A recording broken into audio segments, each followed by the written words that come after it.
Halo guys, bersama Cupau di kos gimana? Masih pusing dengan ujiannya? Nah, kali ini kita akan membahas soal UM-UGM.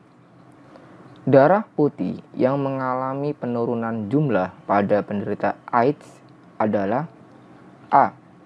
Monosit, B. Neutrofil, C. Limfosit, D. Basofil, E. Eosinofil. Nah, untuk melihat bagaimana gambaran daripada sel darah putih, nah ini adalah gambarannya ya. Nah, ini adalah gambaran penampakan dari macam-macam sel darah putih yang sudah diketahui ya. Nah, gambar yang pertama, ini ada sel yang memiliki lobus nukleus ya, berbentuk seperti ginjal dan besar ya. Nah, warnanya ini adalah keunguan biasanya. Nah, ini adalah gambaran dari sel darah putih monosit ya. Monosit. Kemudian yang kedua, di sini ada sel darah putih yang memiliki dua lobus nukleus yang dihubungkan oleh benang kromatin. Nah, ini adalah benang kromatin ya. Nah, sel darah putih ini bernama eosinofil. Kita tahu pada eosinofil ini dia memiliki granul ya yang berwarna merah muda ya, atau jingga ya, lebih tepatnya ada jingga. Kemudian yang ketiga, di sini ada sel darah putih yang memiliki nukleus berbentuk huruf S ya. Nah, ini apa? Ini adalah basofil. Di mana pada basofil ini memiliki granul besar ya. Jadi granulnya ini besar-besar dan berwarna keunguan ya, ataupun berwarna biru ya. Nah, kemudian yang keempat, di sini ada suatu sel yang memiliki 3 lobus nukleus ya. Nah, ini ada 1, 2, 3 lobus nukleus yang dihubungkan oleh benang kromatin ya. Dan kalau kita lihat pada bagian granulnya, ini dia memiliki warna kuning ya, kecil-kecil warna kuning ya di sini. Nah, ini adalah apa? Ini adalah sel darah putih yang bernama neutrofil. Nah, untuk sel yang kelima ini adalah limfosit ya, di mana limfosit ini memiliki nukleus yang sangat besar ya, dengan tidak adanya granul, ada yang berwarna biru, ada yang berwarna kuning. Nah, ini untuk limfosit itu ada 2 jenis, ada limfosit B dan ada limfosit T. Nah, untuk pembahasan mengenai sel darah putih, nah kita akan bahas di bawahnya ya. Jadi, pada topik pembahasan sel darah putih ini, sel darah putih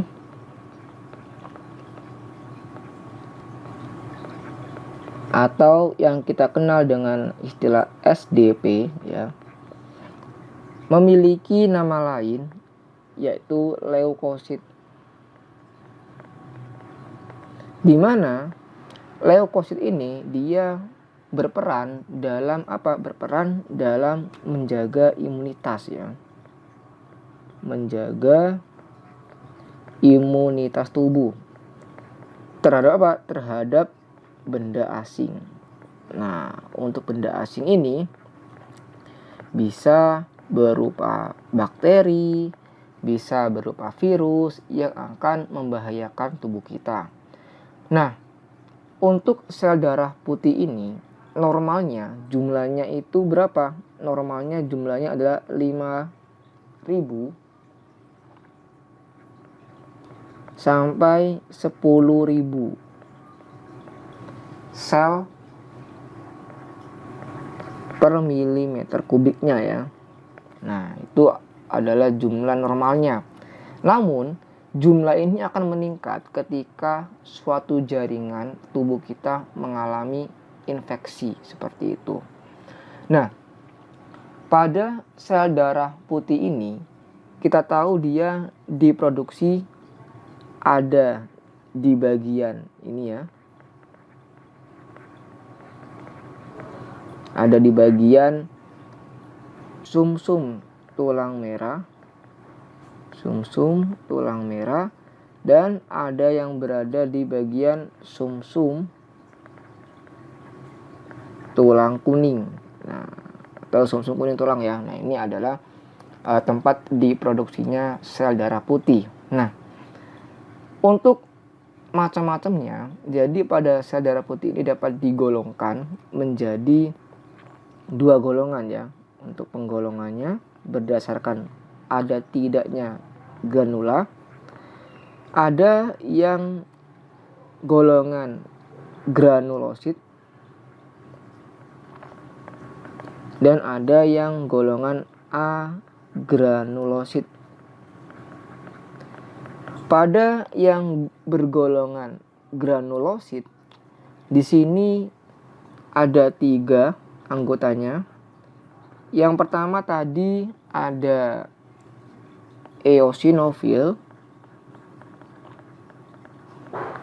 kemudian ada neutrofil, dan ada basofil. Sedangkan untuk yang agranulosit yang tidak bergranula, di sini ada monosit, dan yang terakhir ada limfosit. Jadi cuma ada 2 anggota saja.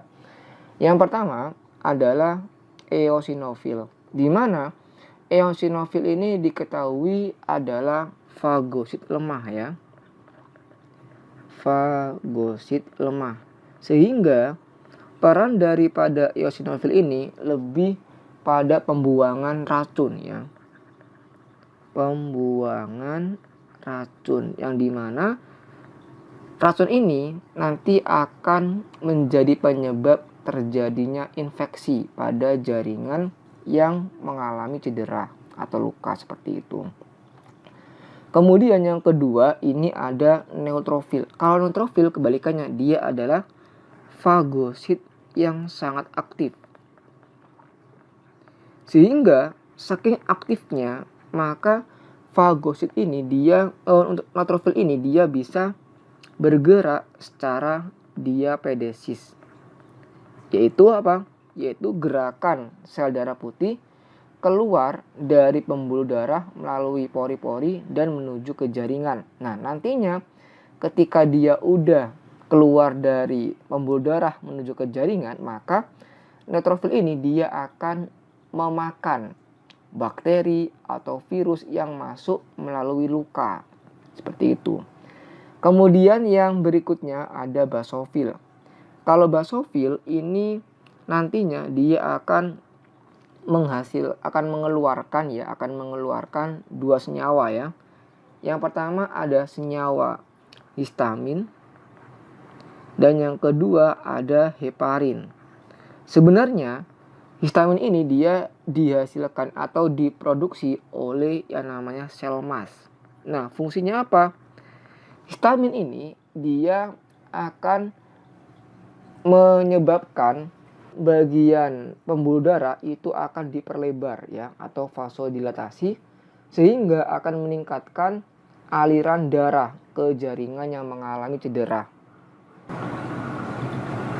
Sedangkan kalau heparin di sini, untuk yang heparin ini adalah zat antikoagulan yang akan menghambat penggumpalan darah, sehingga nanti darah yang ada di bagian intravaskuler itu dia tidak menggumpal secara cepat dan akan memfasilitasi sel-sel darah putih lainnya untuk bisa mengeliminasi ataupun menghilangkan benda asing yang ada di bagian tersebut. Nah, itu adalah fungsi dari heparin.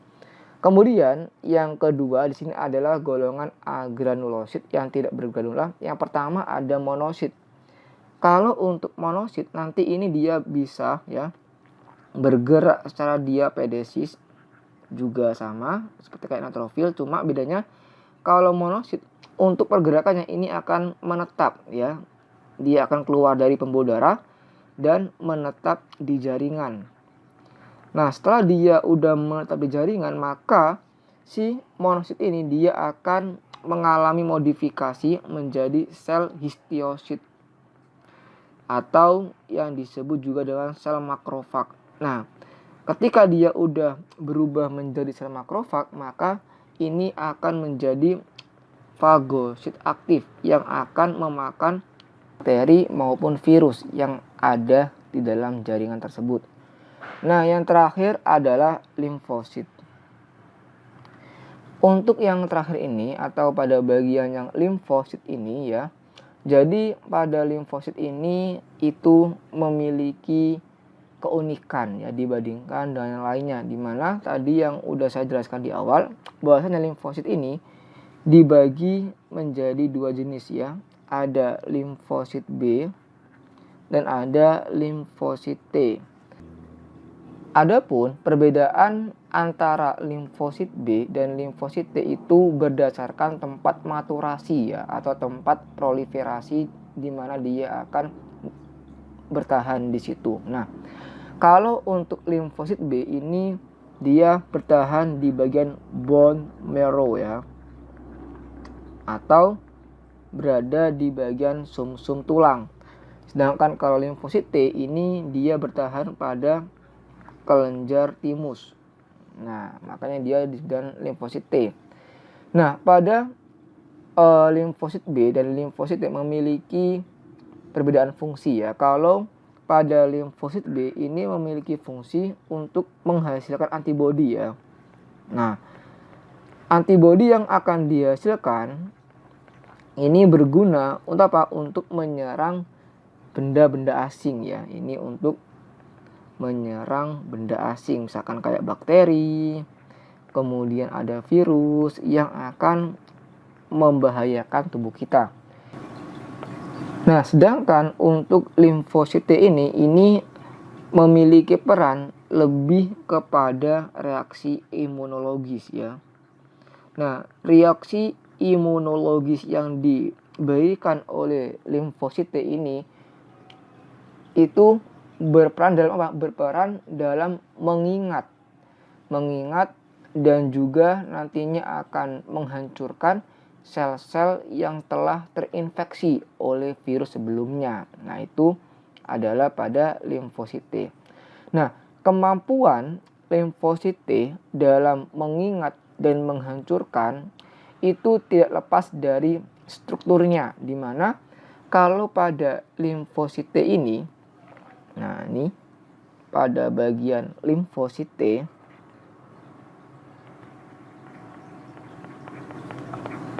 di bagian permukaan selnya itu terdapat suatu antigen yang bernama glikoprotein CD4 ya. Sedangkan pada limfosit T ini juga mampu menghasilkan zat yang bernama limfokin. Nah, zat limfokin ini akan membantu sel B ya. Membantu sel B dalam apa? Dalam merespon dan menghancurkan benda asing atau antigen yang masuk ke dalam tubuh, seperti itu. Nah, dengan adanya kandungan glikoprotein CD4 pada bagian permukaan sel limfosit T ini, inilah yang akan menjadi jembatan untuk berbagai proses imunologis ya. Ini sebagai jembatan dalam berbagai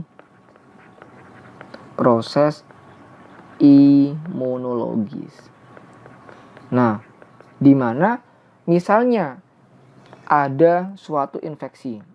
Ada infeksi dari virus. Nah, virusnya adalah virus HIV itu, yaitu Human Immunodeficiency Virus. Nah, reaksi yang diberikan oleh limfosit T terhadap HIV ini memiliki mekanisme sebagai berikut, di mana adanya HIV, adanya virus HIV ini akan menyebabkan terjadinya penurunan dari sel CD4. Nah, kenapa kok dia bisa menurun kandungan sel CD4 pada jaringan atau pada tubuh yang mengalami infeksi HIV itu masih dalam penelitian. Namun pastinya HIV ini akan menghancurkan daripada sel CD4. Nah, dia akan menghancurkan sel CD4 sehingga ketika dia dihancurkan maka akan terjadi kelumpuhan pada fungsi limfosit. Kelumpuhan fungsi limfosit T ya. Nah, ketika fungsi limfosit T ini dia lumpuh alias tidak dapat bekerja sebagai jembatan untuk reaksi imunologis, maka akan menyebabkan terjadinya depresi imunitas. Nah, apa tuh depresi imunitas? Jadi, depresi imunitas ini adalah penurunan daya tahan tubuh ya. Nah, sehingga ketika nanti daya tahan tubuhnya ini dia menurun, otomatis virus dan bakteri yang biasanya tidak berbahaya akan menjadi sangat berbahaya. Nah, selanjutnya ketika seseorang yang sudah mengalami depresi imunitas, maka orang tersebut akan mengalami kondisi yang disebut dengan sindrom, yang artinya adalah kumpulan gejala ya. Kumpulan gejala penyakit yang ada di dalam tubuhnya akibat adanya virus dan bakteri yang menggerogoti tubuhnya. Nah, sindrom yang diakibatkan oleh adanya infeksi HIV ini disebut dengan sindrom AIDS, yaitu singkatan dari Acquired Immunodeficiency Syndrome. Jadi AIDS ini bukan suatu penyakit ya, melainkan apa? Melainkan kumpulan gejala penyakit ya. Ini kumpulan gejala penyakit yang diakibatkan oleh berbagai macam mikroorganisme yang menyerang tubuh akibat adanya penurunan sistem imunitas oleh infeksi HIV. Nah, untuk mengetahui apakah seseorang itu mengidap infeksi HIV, maka di sini dia akan dilakukan pemeriksaan ya. Jadi apa pemeriksaan dari nilai sel CD4-nya. Nah, di mana ketika sel CD4-nya ini mengalami penurunan ya. Nah, ketika dia ini menurun, menunjukkan semakin buruknya daya tahan tubuh kita ya. Nah, ini daya tahan tubuh jelek ya, atau kurang bagus seperti itu, sehingga ketika seseorang OD HIV, misalkan di sini ada orang OD HIV, nilai CD4-nya memiliki angka di titik 0, nah di titik 0 atau baseline namanya ya, baseline, maka di situ orang yang mengalami ODHIV disarankan untuk mengkonsumsi obat ya. Nah, ini akan disarankan untuk mengkonsumsi obat yang bernama antiretroviral. Nah, kenapa kok dia disebut antiretroviral? Karena HIV ini adalah sejenis virus retrovirus ya. Dimana retrovirus ini kalau kita lihat secara klasifikasi Baltimore-nya, dia masuk pada kelas 6 ya, kelas 6 yang memiliki RNA untas tunggal ya. Jadi RNA-nya dia utas tunggal, yang dimana nanti RNA utas tunggal ini akan digunakan sebagai cetakan untuk membentuk DNA di sel inang. Membentuk DNA di dalam sel inang. Nah, melalui apa? Melalui proses yang disebut dengan reverse transkripsi ya, transkripsi. Nah, adapun untuk bentuk dari virusnya adalah sebagai berikut. Nah, ini adalah gambaran dari virus HIV ya, dimana kalau kita lihat di situ ada spike ya, ada protein spike yang berupa apa? Berupa glikoprotein GP120. Kemudian di situ juga ada selubung glikoproteinnya atau selubung transmembrannya ya. Nah, ini selubung glikoprotein transmembran yang nantinya berhubungan dengan bagian membran lipid ya. Nah, ini ada membran lipid. Kemudian di bagian tengah di sini ada bagian matriksnya yang berisi kapsid ya. Ini adalah kapsid yang merupakan kumpulan dari kapsomer ya pada virus. Kemudian baru di sini ada yang namanya materi genetiknya ya. Nah, materi genetik di sini berupa apa? Berupa RNA ya, RNA utas tunggal, dan ciri khasnya dia memiliki enzim yang bernama reverse transkriptase. Nah, enzim reverse transkriptase inilah yang akan mengubah dari bentuk RNA-nya menjadi bentuk komplement DNA-nya yang nanti akan digunakan kembali untuk membentuk materi genetik virus serta dalam proses ekspresi gen menghasilkan protein yang akan digunakan dalam penyusunan kapsidnya. Seperti itu. Oke, kita kembali ke soal. Darah putih yang mengalami penurunan jumlah pada penderita AIDS. Nah, AIDS ini kan tadi dia disebabkan oleh adanya infeksi virus HIV kan, di mana HIV ini nanti apa? Akan menyerang sel CD4 pada limfosit T. Maka jawaban di sini akan mengalami pastinya yang menurun adalah limfosit, yaitu yang Charlie. Oke, ngono ayo, tarik ulur semangat.